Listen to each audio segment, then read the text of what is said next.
Patron, take them away.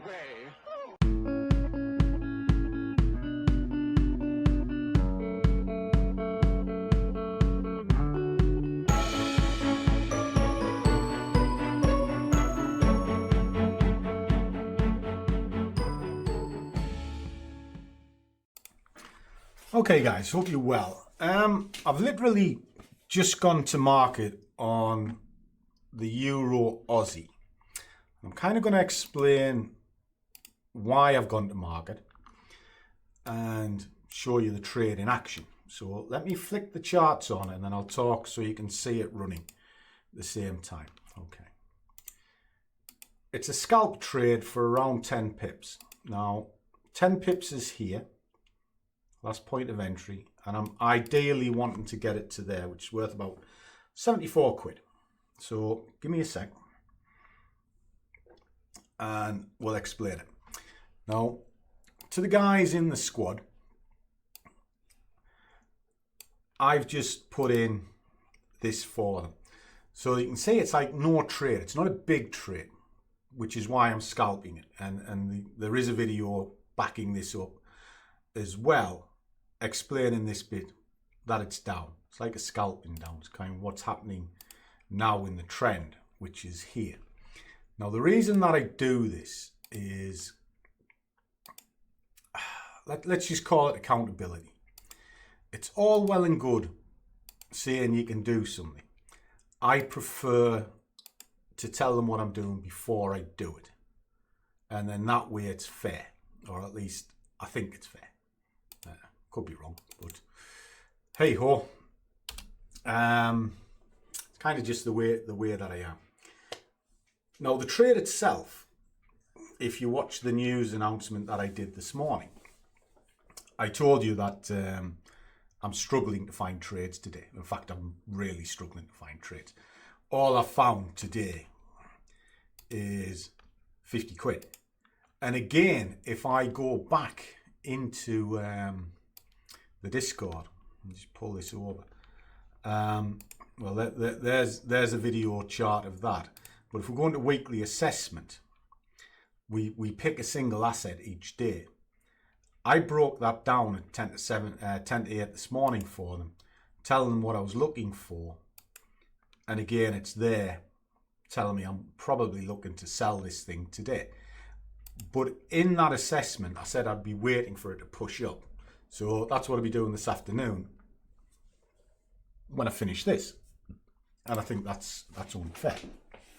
So I made an assessment, told them what it is that I'm looking for, and you're now seeing it play out.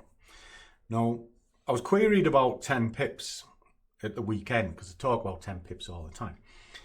What you got to remember is a market can only give you so much per day.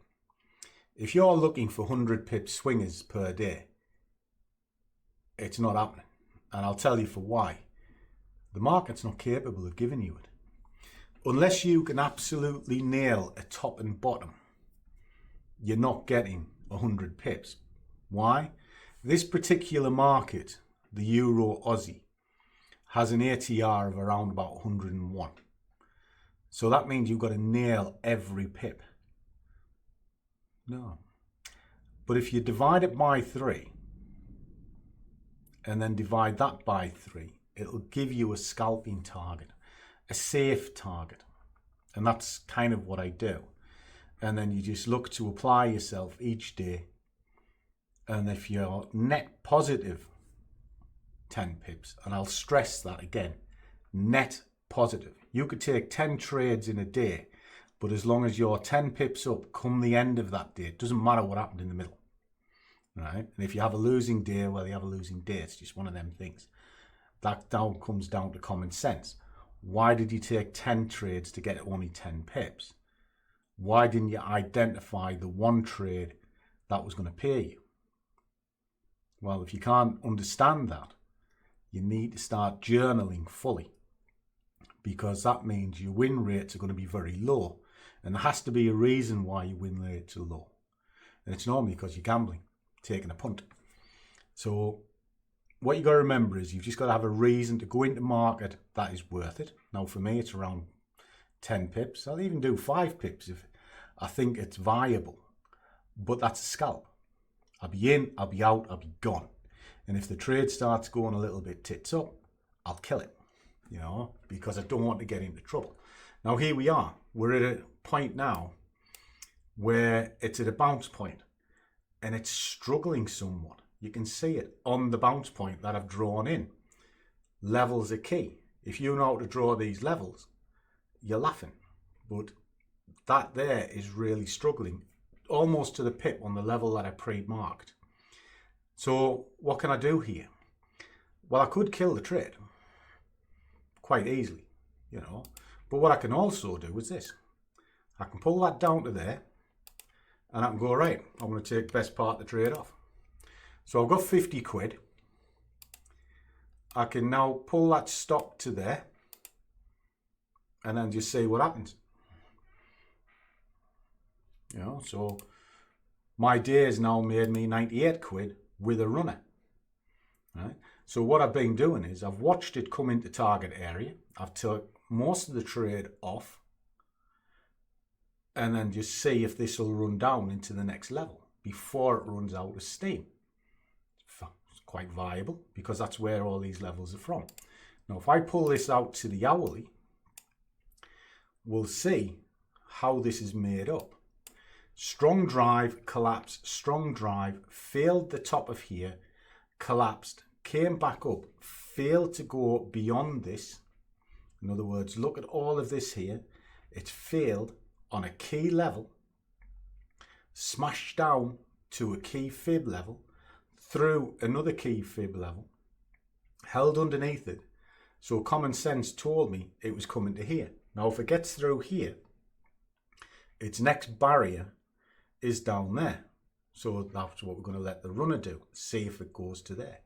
Get the little extras over and over. Where's this marry up to? Well, what do we know? It's the top of this cluster point. So it is a reasonable target. If it smashes through, it's coming to the base of these clusters. Again, smashes through, gets to the base of this, top of here, and then finally. So all of this move here is broken up logically and into key areas. Now, if it turns around and comes back, I've been paid. Don't matter. If it keeps on going, fine. Keep the stop up there. What I can also do is if I think this is going to run indefinitely, I can put it down here. 65 pips. Now, that's a 65 pip run on 101 pip ATR. That is a fair old move. And the chances of it doing today, it can do it. But probably not. I have to run it overnight. So we'll just leave it where it's at. And what I'll do is I'll just put a little trailer on. So every time it moves, say 15 pips, it'll ratchet the stop by 5 and just see what happens. Is it going to hit this first or is it going to hit the stop first? So there's a key level, key barrier. We'll leave it there, 50 pips, half the ATR, and we'll just trail it down 15 and 5. Simple premise. And if I pull this further out, you can see that it is on a downward move. So I'll leave it on 5-minute chart. We'll finish the trade and then I'll come back to you just shortly.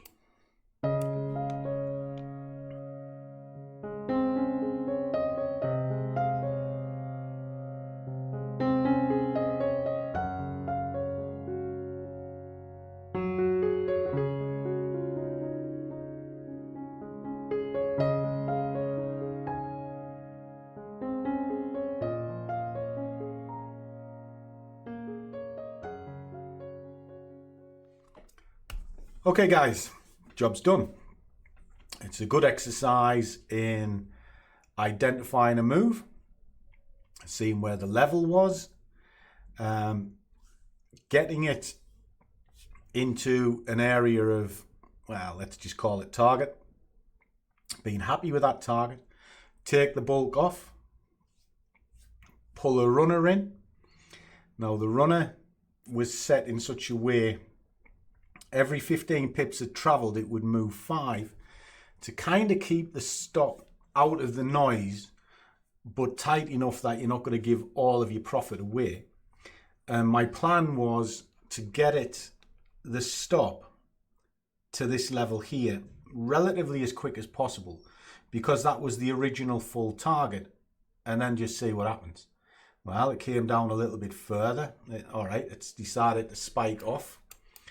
But take a look at the price action here. I mean, as you can see, we now done, you know, done 117 quid. We got 68 out of that trade, so I'm reasonably happy with it, to be honest. It's okay.